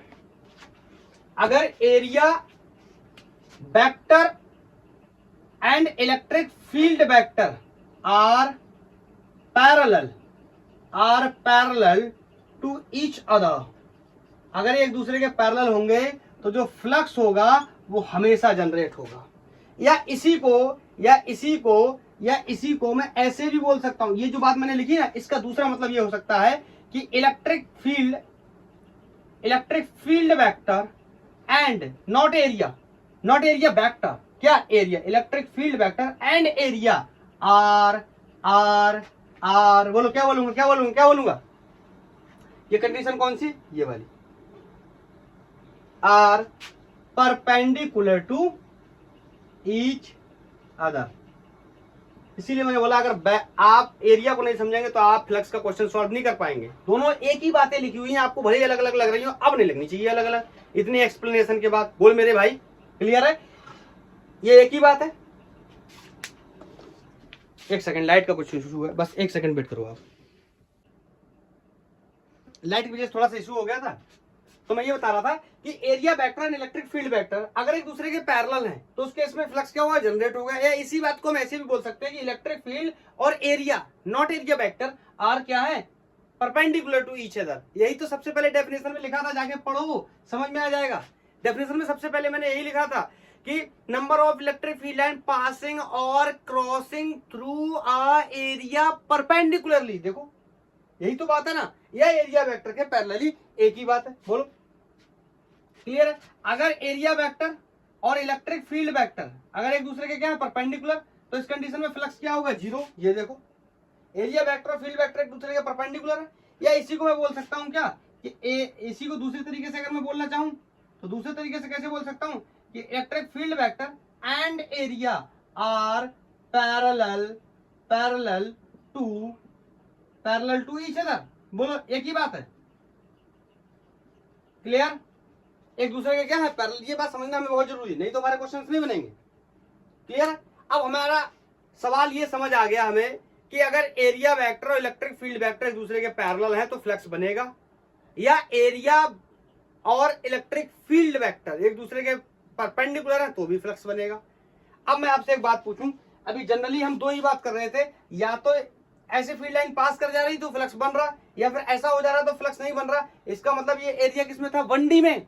अगर ऐसे रखा था तो इसका प्योरली एरिया, बोलो क्या ऐसे मैं करता हूं, इसका मतलब समझ आता है ना? इसका मतलब होता है लेंथ इनटू ब्रेथ। तो ऐसे घुमाता हूं, एरिया कहां था? प्योरली एक्स में। इस कंडीशन में एरिया वेक्टर इस कंडीशन में कहां था? प्योरली एक्स में। इस कंडीशन में एरिया वेक्टर प्योरली कहां था? वाई में। लेकिन अगर मैं इसको ऐसा रख दूं, लेफ्ट से ऐसा रख दूं, तो बताओ इसका एरिया वेक्टर क्या होगा? कुछ टिल्ड आएगा, मतलब एरिया वेक्टर आ जाएगा 2D में। तो फिर एरिया के क्या होंगे? कंपोनेंट। नहीं समझे? अब समझोगे। नहीं समझे? अब समझोगे कि जो एरिया है ये फ्लक्स मैंने फाई ए कॉस थीटा क्या sorry phi E equal to या electric field into area into cos theta ही क्यों लिखा है, इस बात को मैं बताने जा रहा हूं। तो मेरे पास ये कोई एक शीट है जिसका एरिया वेक्टर ये है। क्या है इसका? Area vector. और बोलो ये इससे ऐसे पास हो रही है कौन?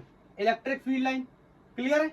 ऐसे पास हो रही है कौन? Electric field line. बताओ फ्लक्स क्या होता है? Dot product of electric field vector and area vector. और अभी अभी मैंने आपको बताया कि area vector should be parallel to the electric field vector और area should be perpendicular. Area vector should be parallel और एरिया शुड बी परपेंडिकुलर। तो बार बार एरिया वेक्टर या एरिया बोलने के बजाय मैं एरिया वेक्टर को टारगेट करता हूं। तो बताओ अब ये 2D में कौन? एरिया 2D में। बोलो यहां से कोई एंगल बना रहा है एरिया 2D में, तो इसके दो कंपोनेंट बनेंगे। आपको पता है कंपोनेंट कैसे बनते हैं? कंपोनेंट बनेंगे तो एक कंपोनेंट कोई क्या होगा, यहां पे बना के बताता हूं। ये थीटा है तो एक कंपोनेंट एक्स के अलॉन्ग आएगा, इसकी वैल्यू कितनी हो जाएगी? ए कॉस थीटा। और इसका परपेंडिकुलर बनता था, याद आया? इसका दूसरा कंपोनेंट बाई के अलॉन्ग आएगा, that will be A sine theta. Clear? अब मैं आपसे एक सवाल पूछूं कि कौन सा कंपोनेंट फ्लक्स बनाएगा एरिया का? क्योंकि एरिया 2D में आपको पता है वो वाला कंपोनेंट एरिया का फ्लक्स बनाएगा जो इलेक्ट्रिक फील्ड वेक्टर के साथ क्या है? परपेंडिकुलर है। सॉरी इलेक्ट्रिक फील्ड वेक्टर के साथ क्या है? पैरेलल है। मतलब वो वाला एरिया वेक्टर का कंपोनेंट इलेक्ट्रिक फ्लक्स में कंट्रीब्यूट करेगा जो फील्ड वेक्टर के साथ में क्या है? पैरेलल है। देखो इसके दो कंपोनेंट बने, ये इस तरीके से बना, ये एरिया इस तरीके से आया, इसके दो कंपोनेंट आए, एक ये और एक ये। बोलो एक ऐसा था तो एक ये आया और एक ये आया। बताओ फील्ड की डायरेक्शन कहाँ है? एक्स में। इलेक्ट्रिक फील्ड की डायरेक्शन कहाँ है? एक्स में। तो एरिया का भी कौन सा कंपोनेंट होना चाहिए जो इलेक्ट्रिक फ्लक्स को बनाएगा? एरिया का भी कौन सा, एरिया वेक्टर का भी कौन सा कंपोनेंट होना चाहिए? बोलो कौन सा? जो इलेक्ट्रिक फील्ड के क्या हो? इलेक्ट्रिक फील्ड वेक्टर के क्या हो? पैरेलल। और बोलो इलेक्ट्रिक फील्ड वेक्टर के पैरेलल कौन सा होगा? ए का कॉस थीटा, ए का कॉस थीटा। तो बताओ इसी को तो ऐसे पढ़ रहे थे ई, अब मैं लिख दूं अगर इसको ए कॉस थीटा। अरे बोलो बोलो बोलो, इसका मतलब इसको अभी मैं पढ़ रहा था ऐसे तो इलिटरेट था, ये पूरी तरीके से मजा नहीं आ रहा था इसको पढ़ने में। और यहाँ पे हम पढ़ते थे क्या? इसको पढ़ते थे क्या कि थीटा क्या है? Angle between electric field vector and area vector, ऐसे पढ़ते थे। अगर अच्छे से पढ़ना ना इसको तो ऐसे पढ़ो, ई और multiply by A cos theta. मतलब एरिया वेक्टर का वो कंपोनेंट जो इलेक्ट्रिक फील्ड के क्या है, अलोंग है, इलेक्ट्रिक फील्ड के क्या है, पैरेलल है, वही बनाएगा कौन, फ्लक्स। अगर एरिया वेक्टर अलोंग है, एरिया वेक्टर पैरेलल है, इसका मतलब एरिया क्या होगा, परपेंडिकुलर, जो कि डेफिनेशन मैंने लिखी थी, area should be perpendicular to the electric field and area vector should be parallel to the electric field. Clear? तो इसको ऐसे भी लिख सकते हैं हम। अब बताओ नेक्स्ट क्वेश्चन आया कि ये ए बाई साइन थीटा क्यों नहीं लेता हूं मैं, कॉस थीटा क्यों लेता हूं, तो यही बात मैं आपको बता रहा था। अगर इसको मैंने ऐसे रखा है तो इसके दो कंपोनेंट बने, एक ये और एक ये। अब बताओ यहां पर ये एरिया वेक्टर का एक कंपोनेंट ऐसा है ए साइन थीटा, और इलेक्ट्रिक फील्ड का ऐसे है कुछ ई, तो इससे तो कोई भी फील्ड लाइन पास ही करके नहीं जाएंगी, कौन से, परपेंडिकुलर कंपोनेंट से इलेक्ट्रिक फील्ड लाइन पास करके नहीं जाएंगे। और अगर नहीं पास करेंगी क्या, इलेक्ट्रिक फील्ड लाइन, तो नहीं बनेगा क्या, फ्लक्स। तो कंट्रीब्यूट कौन करेगा फ्लक्स में, जो इलेक्ट्रिक फील्ड वेक्टर के साथ में एरिया वेक्टर का क्या होगा, अलोंग होगा, वो कंपोनेंट क्या हो सकता है, कॉस थीटा हो सकता है। ये सारा एक्सप्लेनेशन सिर्फ इस बात को बताने के लिए था। आई थिंक क्लियर हो गई होगी ये बात, बोलो क्लियर है, क्लियर है, हटाता हूं इसको, क्लियर है, हटाता हूं। ये तो हमने बहुत आसानी से पढ़ा हुआ है, ये कॉस थीटा होता है, लेकिन इसके एक्सप्लेनेशन में मुझे 40-45 मिनट लग गए बताने में, लेकिन इसके साथ फिर मेरा कोई भी क्वेश्चन गलत होने वाला नहीं है। क्यों, वो बार बार कहेगा कि एरिया वेक्टर के साथ 60 डिग्री का एंगल है, और आप देखेंगे जब मैं सोल्यूशन बनाऊंगा 30 डिग्री का एंगल ले लूंगा। आप कहोगे ऐसा क्यों हुआ, आपको पहले से पता है, क्योंकि एरिया वेक्टर और एरिया दोनों अलग अलग चीजें हैं। क्लियर? तो क्वेश्चंस करेंगे तो वहां पर भी समझेंगे। ये तो था इलेक्ट्रिक फ्लक्स ऐसी फील्ड के लिए जो कि क्या थी, यूनिफॉर्म इलेक्ट्रिक फील्ड थी या कांस्टेंट फील्ड थी। अगर मैं लिखूं फॉर वेरिएबल इलेक्ट्रिक फील्ड, मतलब कोई खास वो नहीं, इसमें आसान है। जैसे मान लो ये कोई एक सरफेस है, यहां से पास करके जा रही है कौन, फील्ड लाइंस ऐसे पास करके जा रही, और ये फील्ड लाइन इलेक्ट्रिक फील्ड कैसी है, वेरिएबल है, एक साइन ऊपर लगा दिया एक नीचे लगा दिया मैंने, मतलब बढ़ भी सकती है घट भी सकती है। तो बताओ वेरिएबल फील्ड है, आपको पता है इसमें तो इंटीग्रेशन मेथड का यूज करना पड़ेगा। मैं इतना छोटा सा एरिया काट लेता हूं, और इस एरिया का नाम क्या रख लेता हूं, डी ए। बोल, इस छोटे से एरिया का नाम क्या रख लेता हूं, डी ए। और मान लेता हूं कि इस एरिया से निकलने वाली फील्ड क्या होगी, कांस्टेंट। यही तो हमारा फंडा है ना, कि वेरिएबल इलेक्ट्रिक फील्ड या वेरिएबल को भी हम क्या बना लेते हैं, कांस्टेंट। कैसे, हम मान लेते हैं इतने छोटे से एरिया से या डिफरेंशियल एरिया से पास कर रहा है, उसमें फील्ड की वैल्यू चेंज नहीं होने वाली है। तो इसी को ही हम ऐसे भी लिख सकते हैं, फाई इक्वल टू, बोलो, इस एरिया से काटा, इस एरिया से काटा, इस एरिया से काटा, सब एरिया से काटते चले गए, और हर जगह एरिया की वैल्यू कितनी है, डी ए है। और ये कॉन्सेप्ट मैथमेटिक्स का बताता है कि इस पर्टिकुलर डिफरेंशियल एरिया के अंदर जो इलेक्ट्रिक फील्ड की वैल्यू होगी वो क्या होने वाली है, सेम होने वाली है। बोलो क्या होने वाली है, सेम होने वाली है। तो एक कंपोनेंट से कितना फील्ड बनेगा, सॉरी एक कंपोनेंट से कितना फ्लक्स बनेगा, बोलो ई डॉट डी ए, ले रहा हूं तो डी ए ले लेता हूं, ई डॉट डी ए। ये किससे बना, एक से। नहीं समझे, आप कहोगे इलेक्ट्रिक फील्ड तो आपने कांस्टेंट ले ली, हाँ बिल्कुल ले ली। ये तो इसमें पूरे सिस्टम में वेरिएबल थी, लेकिन मैंने छोटा सा जो एरिया काटा, इसमें मैंने मान के रखा फील्ड क्या है, कांस्टेंट। और एक एरिया की वजह से, इसमें छोटू से एरिया की वजह से इतना फ्लक्स जनरेट हो गया। बोलो, इतना फ्लक्स जनरेट हो गया। तो मैं आपसे कहूं बाकी रिमेनिंग की वजह से कितना होगा, तो आप क्या करो, E A, E dot D A, E dot D A, E dot D A जोड़ते चले जाओ। और आपको पता है ऐसे को जोड़ने के लिए मैं क्या करता हूं, अलजेब्रा का इस्तेमाल करता हूं। सॉरी, अलजेब्रा को जोड़ने के लिए किसका इस्तेमाल करता हूं, इंटीग्रेशन का क्या करते हैं, यूज करते हैं। बोलो, इंटीग्रेशन का यूज करते हैं, और यहाँ पे कोई लिमिट लगा लेंगे। ठीक है, अब लिमिट जैसी क्वेश्चंस में दे रखी होंगी हम वैसे लगा लेंगे। हो, कुछ लोगों को मैं एक बात और बता दूं, यही गॉस लॉ होता है, यही गॉस थ्योरम या गॉस लॉ होता है। क्या कहता है, close integral of E dot D S will be equal to enclose charge. तो ये हमेशा, अरे फ्लक्स तो तभी बनेगा ना जब फील्ड लाइन क्या करेंगी, उससे पास होकर के जाएंगी। मतलब ये इंटीग्रेशन किसका है, इंटीग्रेशन किसका है, क्लोज सरफेस का। ऑफ कोर्स क्लोज सरफेस मतलब कोई 3D ऑब्जेक्ट होगा, लाइक क्यूब होगा, स्फीयर होगा, या कोई 3D इर्रेगुलर ज्योमेट्री भी हो सकती है। बोलो क्लियर है, क्लियर है, क्लियर है। तो इस तरीके से बेचारा इलेक्ट्रिक फ्लक्स का कॉन्सेप्ट समाप्त होता हुआ अब हम लोग कुछ क्वेश्चंस के बारे में डिस्कस करना शुरू करेंगे। तो सबसे पहला क्वेश्चन है, अब मैंने डॉट प्रोडक्ट के बारे में बता दिया, यही गॉस थ्योरम है या गॉस लॉ है, इसका इंट्रोडक्शन हम नेक्स्ट लेक्चर में करेंगे, आगे चल के वहां इसकी पढ़ाई करेंगे, अभी आज के लिए इसमें नहीं करने वाले। अब हम लोग कुछ सवाल जो पॉसिबल वैरायटी के सवाल आप गाइड बुक्स को सॉल्व करेंगे तो आपको इधर उधर देखने को मिलेंगे, उनके बारे में हम डिस्कस करने जा रहे हैं। तो सबसे पहला क्वेश्चन मैं ले लेता हूं, बोल रहा है कि इलेक्ट्रिक फील्ड का जो वेक्टर है वो दे रखा है E vector equal to 6i plus 3j plus 4k, 6i cap plus 3j cap plus 4k cap. हमसे बोल रहा है ऐसा कुछ इलेक्ट्रिक फील्ड का वेक्टर दे रखा है। Calculate the electric flux, calculate the electric flux,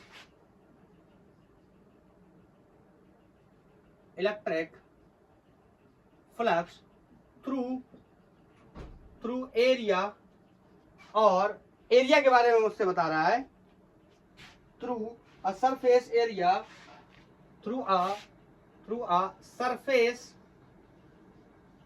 area 20 units, 20 units, उसका एरिया कितना है 20 units in Y Z plane.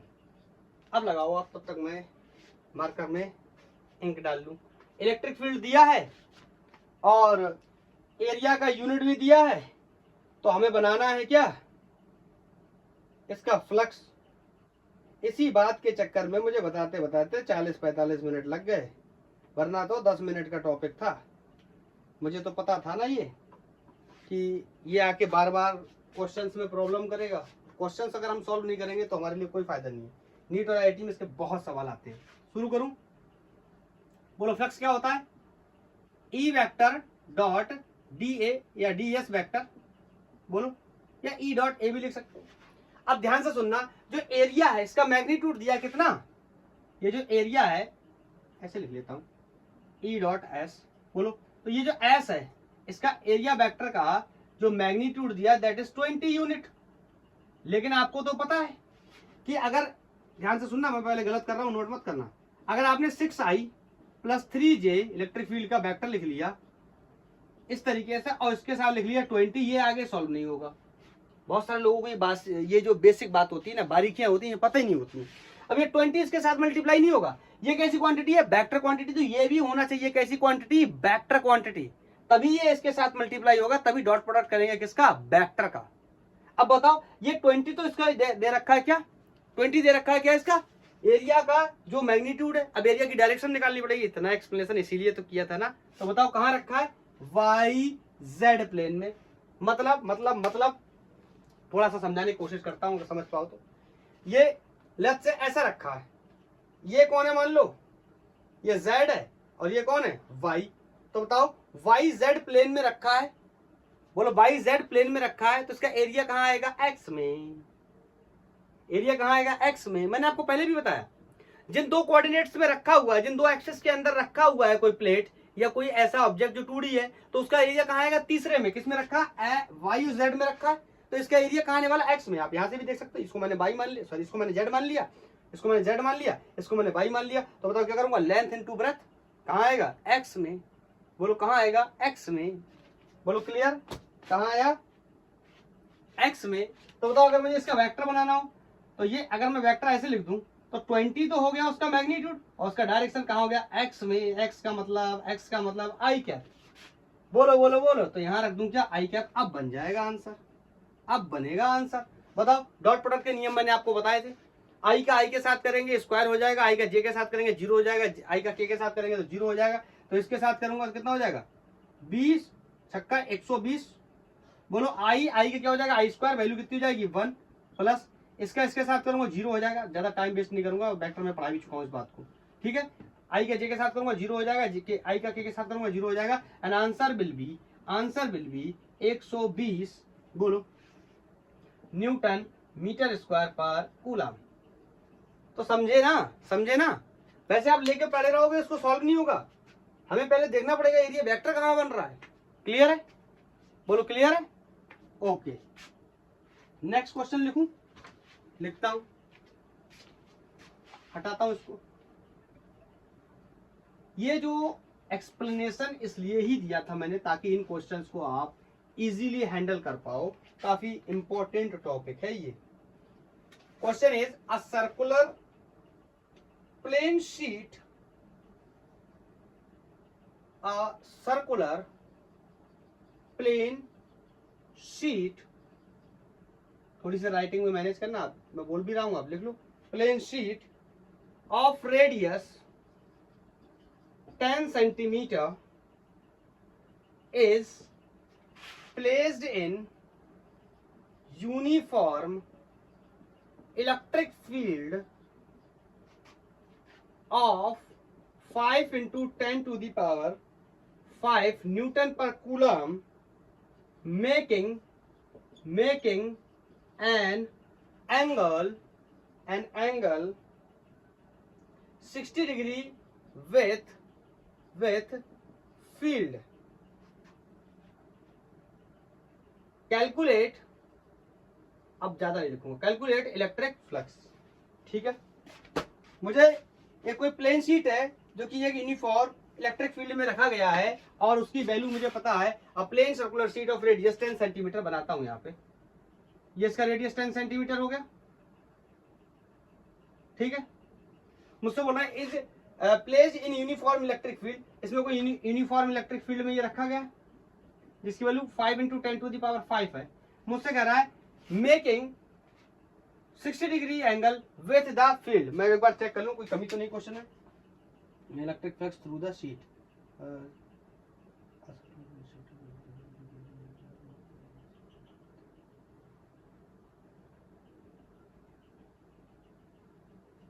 ठीक है, अब समझना, एक बात का जवाब देना मुझे, एक बात बताना। बताओ, बोल रहा है कि इलेक्ट्रिक फील्ड और ये जो प्लेट रखा है इसका एरिया, अगर इसका रेडियस 10 सेंटीमीटर है तो ऑफकोर्स इसका एरिया कितना हो जाएगा, पाई आर स्क्वायर, इसकी वैल्यू रख लेंगे। वो 60 डिग्री का एंगल बना रहा है, एरिया 60 डिग्री का एंगल बना रहा है। ध्यान से सुनना, नहीं तो ये ऐसे ही गलत होगा सवाल, समझ भी नहीं आएगा कैसे गलत हो गया। पढ़ते रहोगे, समझते रहोगे, किताबों में एक्सप्लेनेशन भी नहीं समझ में आएगा। क्या लेते हैं हम, E vector dot DS vector, या इसी को हम अगर ओपन कर लें तो क्या लेते हैं, इलेक्ट्रिक फील्ड और एरिया वेक्टर के बीच में जो एंगल होता है, मुझे अच्छा नहीं लगता ये एस, ए ले लेता हूं, तो ई ए कॉस थीटा। बोले एंगल किस किस के बीच में लेते हैं, इलेक्ट्रिक फील्ड वेक्टर और एरिया वेक्टर के बीच में। और ये जो 60 डिग्री का एंगल दे रखा है, बताओ, पहले यहाँ पे सारी वैल्यूज को रख लेता हूँ। इलेक्ट्रिक फील्ड की वैल्यू कितनी है, 5 into 10 to the power 5। Area क्या है, सर्कुलर शीट है, सर्कुलर प्लेन शीट है, तो एरिया कितना हो जाता है, पाई आर स्क्वायर। आर की वैल्यू मुझे क्वेश्चन में दे रखी कितनी है, 10 सेंटीमीटर, तो 10 को मैं क्या लिख सकता हूँ, 10 into 10 to the power -2 का स्क्वायर। बोलो, सेंटीमीटर को मीटर में कन्वर्ट करके उसका स्क्वायर कर लिया। बताओ कॉस की वैल्यू कितनी है, 60, और सवाल क्या हो गया, गलत। कॉस की वैल्यू 60 और सवाल हो गया गलत, क्योंकि कह रहा है ये जो सर्कुलर प्लेन शीट रखा है इसका रेडियस 10 है, और रेडियस 10 है, uniform electric field 5 into 10 to the power 5 make an angle 60 degree with the electric field. इसका एरिया, इस सीट का एरिया इलेक्ट्रिक फील्ड के साथ 60 डिग्री का कोण बनाता है, लेकिन मुझे जो एंगल चाहिए वो एरिया का चाहिए ना, मुझे चाहिए एरिया वेक्टर का एंगल विद इलेक्ट्रिक फील्ड, और ये दे रखा है 60 डिग्री विद फील्ड। मतलब इसके एरिया का वेक्टर, इसके एरिया का एंगल दे रखा है with the electric field vector, but मुझे यहाँ पे जो एंगल चाहिए होता है, this the angle theta between the electric field vector and area vector. अरे बोल भाई क्लियर। तो बताओ, अगर ये आपको पता है एरिया परपेंडिकुलर होता है, बताओ अगर ये 60 है तो ये एंगल कितना हो गया, 30 डिग्री। कुछ लोग कहेंगे ये क्या हो रहा है भाई, ये क्या हो रहा है, यही तो हो रहा है, यही तो एग्जैक्टली हो रहा है, इसीलिए तो एक्सप्लेनेशन में इतना टाइम लग गया, वरना इतना टाइम ही नहीं लगता। ये बार बार एंगल यहाँ पे प्रॉब्लम करेगा, बार बार एंगल यहाँ पे प्रॉब्लम करेगा। फिर कुछ लोग याद कर लेते हैं, कुछ लोग क्या याद कर लेते हैं कि एंगल 60 दिया हो तो 30 लगा देंगे, 30 दिया हो तो 60 लगा देंगे, लेकिन अगर उसने गेम कर दिया तो उसने ये ना बोल दे कि the angle between the area vector and the field vector is 60 degree, तो एंगल कितना लगेगा? 60 ही लगेगा। हमें ध्यान रखना है कि एरिया के साथ दे रहा है या एरिया वेक्टर के साथ दे रहा है। हाँ, मुद्दे की बात यह है कि एरिया इसका एरिया क्या, बहुत समझाने की कोशिश कर रहा हूं, शायद आपको मेरी बात समझ आ गई हो। ये लेंथ है, ये ब्रेथ है, बताओ इसका एरिया कितना हो गया? लेंथ इंटू ब्रेथ, ये इसका एरिया हो गया। और इसका एरिया वेक्टर कहाँ आएगा? परपेंडिकुलर ऊपर की तरफ। बोलो तो एरिया और एरिया वेक्टर में कितना अंतर है? 90 डिग्री का। अरे यार समझो, देखो ये लेंथ, ये ब्रेथ, तो ये हो गया इसका एरिया, और एरिया वेक्टर कहाँ आता है? ऊपर। एरिया ये हो गया, एरिया वेक्टर ये हो गया। तो बताओ एरिया और एरिया वेक्टर में कितना अंतर है? 90 डिग्री का। कितना अंतर है? 90 डिग्री का। तो बताओ जब एरिया के साथ 60 डिग्री का कोण बना रहा है, जब एरिया, ये एरिया के साथ, ये फील्ड है, इस क्वेश्चन के हिसाब से ये फील्ड है, एरिया के साथ 60 डिग्री का एंगल बना रहा है, तो एरिया वेक्टर के साथ कितना एंगल बना रहा होगा? 30 डिग्री। वही मैंने यहां ले लिया। अरे बोलो भाई, क्लियर है? मजा आ रहा है? कोई प्रॉब्लम तो नहीं है? तो इलेक्ट्रिक फ्लक्स, अरे यार ये कैलकुलेशन पे मेरे से उम्मीद मत करना। 5 into 10 to the power 5 into pi, अब ये सब अपने आप से कर लेना। 100 into 10 to the power -4 cos 30 की वैल्यू √3/2 होती है। और मैं यहाँ पे इसका आपको डायरेक्ट आंसर लिख के बता देता हूँ। ये मैं मान के चल रहा हूँ, ये आप सॉल्व कर लेंगे और आपको सॉल्व करना भी चाहिए। This is going to be 1.36 into 10 to the power 4 newton metre square per coulomb. बोलो, ये नेक्स्ट क्वेश्चन है। हमसे बोल रहा है कि इस तरीके से कोई एक हॉलो सिलेंडर बना हुआ है और उसके अंदर एक वायर है जिसके ऊपर पॉजिटिवली यूनिफॉर्म चार्ज डेंसिटी है और इलेक्ट्रिक फील्ड का डायरेक्शन ऐसे बताया। हमसे 4 बातें पूछी गई हैं इस क्वेश्चन के बारे में। हमसे पूछ रहा है for which surface the electric flux is 0। हमसे पूछ रहा है इलेक्ट्रिक फ्लक्स किस सरफेस के लिए 0 होगा। तो सबसे पहले हम क्या करेंगे? फाई इक्वल टू, बोलो क्या करेंगे? EA cos 90।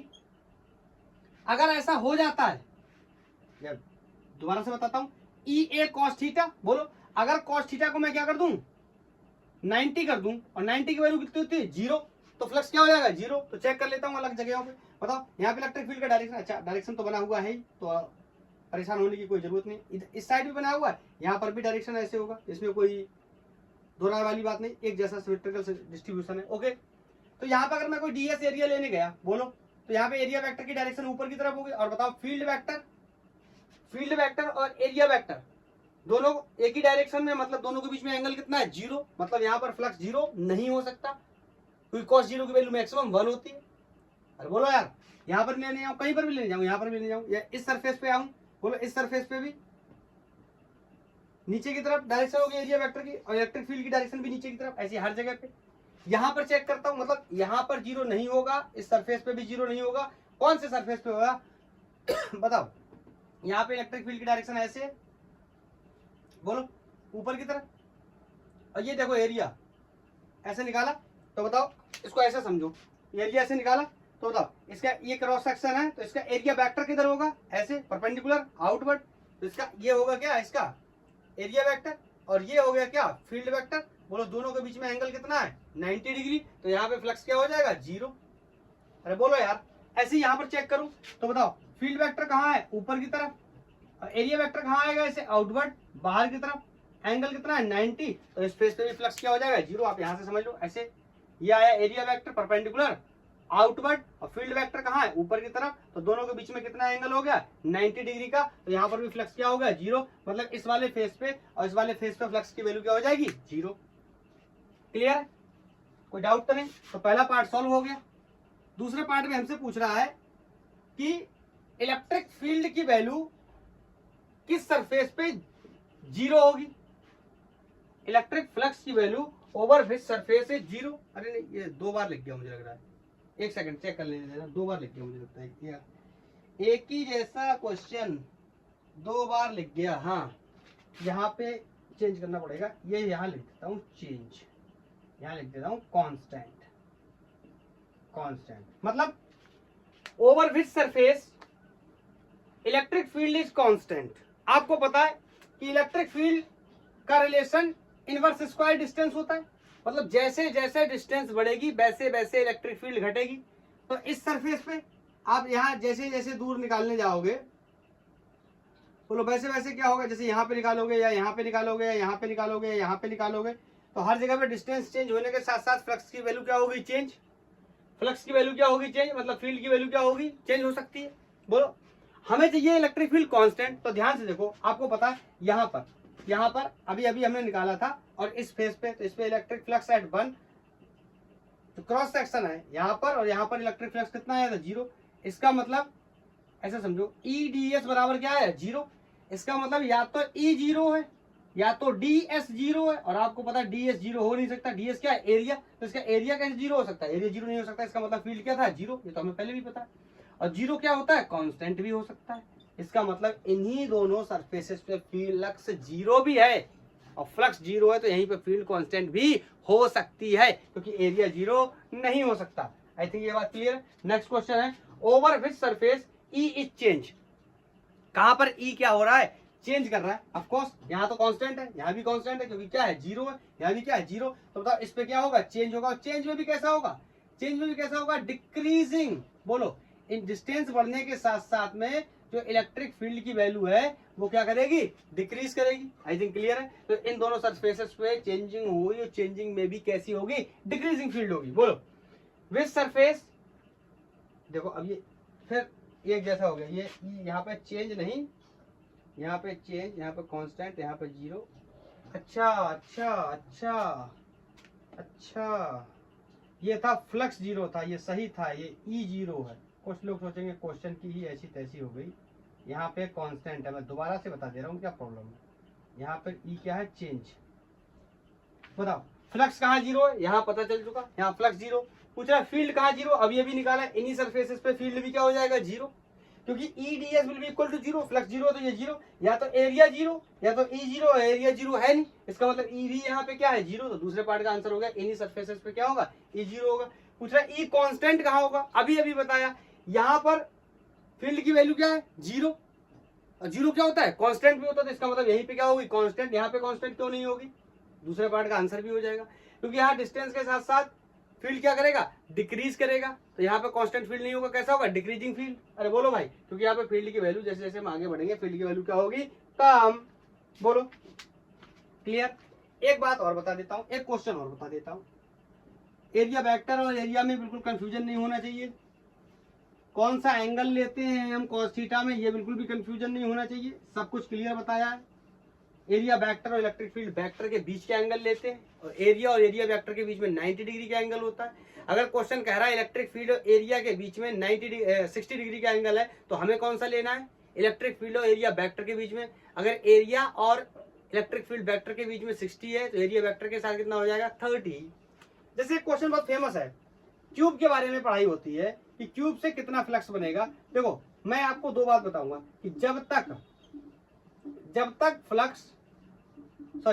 तक चार्ज इसके बाहर है, मतलब यहाँ कहीं रखा है या यहाँ कहीं रखा है या फिर यहाँ कहीं रखा है चार्ज, या फिर यहाँ कहीं रखा है, मतलब चार्ज जब बाहर रखा है तब की बात बता रहा हूँ। लेकिन जब चार्ज अंदर रख दिया जाएगा, तो इसके लिए मैं आपको क्यूब का अलग से कोई 15 से 20-25 मिनट का एक वीडियो बनाऊंगा, जिसके अंदर क्या करूंगा, क्यूब सेंटर पे रखा है, क्यूब कॉर्नर पे रखा, सॉरी क्यूब नहीं, चार्ज सेंटर पे रखा है क्यूब के, चार्ज क्यूब के कॉर्नर पे रखा है, चार्ज क्यूब के फेस पे रखा है, कितना फ्लक्स जनरेट होगा जब अंदर होगा, तो तब मैं आपको 15-20 मिनट का वीडियो बना के दूंगा। यहाँ पे बाहर है तो समझ लेते हैं, मैं इसके माध्यम से आपको समझाता हूँ। बताओ अगर मैं ऐसा ही, जैसे ये है, यहाँ पे एक और ऐसी कॉपी रख दूं, एक नोटबुक और रख दूं, यहाँ पे एक यहाँ पे रख दूं, एक यहाँ पे रख दूं, और एक ऐसे रख दूं, तो बताओ ये क्या बन जाएगा, एक क्यूब बन जाएगा, 3D बॉडी बन जाएगी, एक क्लोज सरफेस हो जाएगी। बोलो मतलब कितने फेसेस लगेंगे, और 5, इसको मिला के 6। तो ऐसे मैं रख दूं, और जैसे मैंने चार्ज यहाँ पे रखा, कहीं पर भी रखूं बाहर के लिए, तो मैं एक जगह कहीं टारगेट कर लेता हूँ। ओके, जैसे मान लो मैंने यहाँ रखा, तो बताओ यहाँ चार्ज रखा, तो यहाँ से इलेक्ट्रिक फील्ड लाइन निकलेंगे, इसको भेदेंगे, इसको परपेंडिकुलर क्रॉस करके जाएंगे, एरिया के परपेंडिकुलर क्रॉस करके जाएंगे, या एरिया वेक्टर के पैरेलल क्रॉस करके जाएंगे, मतलब यहाँ पे फ्लक्स बनेगा, कितना बनेगा, ई A cos theta, cos theta की वैल्यू कितनी है, 0, मतलब ई ए फ्लक्स बनेगा। इसका एरिया ले लेंगे, लेंथ इनटू ब्रेथ, और इलेक्ट्रिक फील्ड की जो भी वैल्यू दे रखी होगी, बहुत सारे सवाल मिलेंगे आपको, कॉन्सेप्ट समझ लो, सब सॉल्व हो जाएंगे। क्लियर। तो यहाँ फ्लक्स बनेगा, क्या इस पे फ्लक्स बनेगा, यहाँ तो फील्ड लाइन पास ही नहीं कर पाएंगे, क्रॉस ही नहीं कर पाएंगे, कहां से, एरिया से, तो यहाँ पे फ्लक्स नहीं बनेगा। क्या यहाँ पे बनेगा ना, यहाँ पे भी फील्ड लाइन पास नहीं कर पाएंगी, यहाँ पे भी फ्लक्स नहीं बनेगा। तो यहाँ पे नहीं बना, यहाँ पे नहीं बना, क्या यहाँ पे फ्लक्स बनेगा, बिल्कुल नहीं बनेगा। जो सिचुएशन यहाँ थी वही सिचुएशन यहाँ होगी। क्या यहाँ पे बनेगा, यहाँ पे भी नहीं बनेगा, जो सिचुएशन यहाँ थी वही यहाँ थी। तो कहाँ बनेगा, देखो एक इस वाले फेस पे बनेगा, ये जो फेस सामने दिख रहा है ना, इस वाले फेस पे बनेगा, इस पे सेट कर दे रहा हूं, ठीक है। एक इस पे बनेगा, इस वाले पे बनेगा, और इसका जस्ट जो अपोजिट होगा यहाँ पे जो होगा उस पे भी बनेगा, क्योंकि उसका भी एरिया क्या है, परपेंडिकुलर फील्ड वेक्टर के साथ में, या एरिया वेक्टर क्या है, पैरेलल। तो इस वाले पे भी बनेगा, इन दोनों पे क्या बनेगा, फ्लक्स। इस पे भी बनेगा, इसको साइड कर देता हूं। मतलब ये फ्लक्स बनाएगा और ये भी फ्लक्स बनाएगा। ये वाला बना रहा है, ये वाला बना रहा है। क्या ये वाला नहीं बनाएगा, फील्ड लाइन निकल जाएंगी, क्रॉस नहीं कर पाएंगी। बोलो, फील्ड लाइन निकल जाएंगी, फील्ड लाइन निकल जाएंगी, क्रॉस नहीं कर पाएंगी, निकल जाएंगी, क्रॉस नहीं कर पाएंगी। यहाँ पे फील्ड लाइन निकल जाएंगी, क्रॉस नहीं कर पाएंगी। यहाँ पे फील्ड लाइन निकल जाएंगी, क्रॉस नहीं कर पाएंगी। यहाँ पे फील्ड लाइन निकल जाएंगी, क्रॉस नहीं कर पाएंगी। यहाँ पे फील्ड लाइन निकल जाएंगी, क्रॉस नहीं कर पाएंगी। यहाँ पे यस बनाएगा, इसका उल्टा यहाँ पर भी बनाएगा। इसका मतलब मुद्दे की बात समझो कि जब चार्ज बाहर रखा होगा, चार्ज इस तरीके से या तो यहाँ या यहाँ, यहां रखा हो चार्ज, यहां रखा हो चार्ज, यहां रखा हो चार्ज, यहां रखा हो चार्ज, तो जहां रखा होगा उसके सामने वाला फेस और सामने वाले के जस्ट पीछे वाला फेस क्या करेगा, फ्लक्स में कंट्रीब्यूट करेगा, और बाकी रिमेनिंग जो 4 फेसेस हैं वो फ्लक्स में कंट्रीब्यूट नहीं करेंगे। क्लियर। ये हमें देख लेना पड़ेगा कि यहां से अगर इसे इलेक्ट्रिक फील्ड की वैल्यू के लिए यहां से कोई डिस्टेंस देता है, एनसीईआरटी का क्वेश्चन है, उसके रिगार्डिंग बता रहा हूं, सॉल्व नहीं करूंगा, बहुत लेंथी क्वेश्चन हो जाएगा, मेरा वीडियो का लेंथ बहुत बढ़ जाएगा। जैसे ई की वैल्यू यहाँ पे रखनी है, तो ये जो डिस्टेंस दे रखी है, ओरिजिन अगर यहाँ मान रहा है तो ये डिस्टेंस हमें पहले से उसमें ऐड करनी पड़ेगी। जो बात मैं बता रहा हूँ वो समझ में आ रही होगी। और यहीं पे रखा हुआ है तो कोई प्रॉब्लम भी नहीं है। बोलो, तो क्यू पे कितना ले लेंगे, सिर्फ साइड लेंथ, लेकिन यहाँ से लेंगे तो ये पूरा ऐड करना पड़ेगा। ये वैल्यू कुछ ना कुछ दे रखी होगी, लेफ्ट से एक्स और साइड लेंथ इसका क्यूब का कितना है ए, तो एक्स प्लस ए ऐसे करके कुछ वैल्यू रखी है, मैथमेटिक्स में दे रखी होंगी, 1 सेंटीमीटर 2 सेंटीमीटर। क्लियर। तो ऐसे आपसे जितने भी सवाल पूछेगा आप इस कॉन्सेप्ट का यूज करके सारे क्वेश्चंस का आंसर कर सकते हैं। हाँ, अगर क्या होगा चार्ज यहाँ आ जाए, क्या होगा चार्ज यहाँ आ जाए, क्या होगा चार्ज यहाँ आ जाए, मतलब चार्ज कहाँ आ जाए, क्यूब के अंदर। इसके लिए मैं गॉस थ्योरम पढ़ाने के बाद एक 15-20 मिनट का स्पेशल लेक्चर बनाऊंगा, जिसके अंदर सिर्फ फ्लक्स हम डिस्कस करेंगे, क्यूब के अंदर कहाँ पे फ्लक्स कैसा होगा। आई थिंक मैंने अपनी बात को बहुत अच्छे से बताया है और आप लोगों को बहुत अच्छे से समझ में आया है। बोलो, तो आज के लिए इतना ही। थैंक यू, धन्यवाद। पढ़ाई करते रहिए, और अगर आपका कोई सजेशन है तो आप मुझे बता सकते हैं।